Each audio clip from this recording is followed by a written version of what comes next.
Hi guys, good morning. Off ko today and magluto tayo ng breakfast. So, ako lang naman kakain. At yung anak ko, kumakain na, nakaprepare na, papasok siya.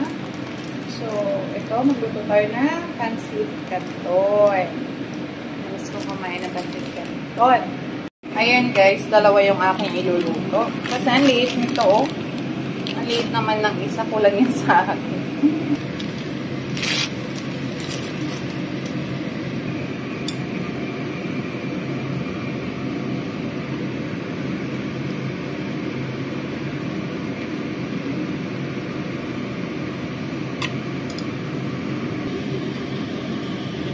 So, ayan na guys.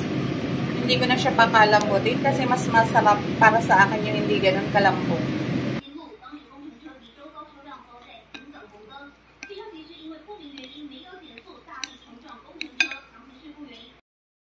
So, ayan guys. Luto na. Kainin na natin ito.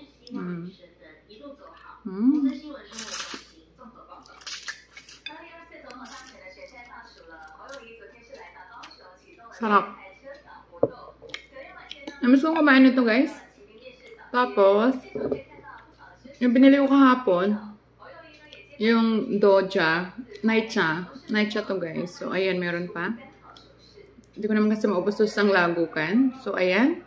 Ito ang aking breakfast for today at sarap-sarap. Craving satisfied.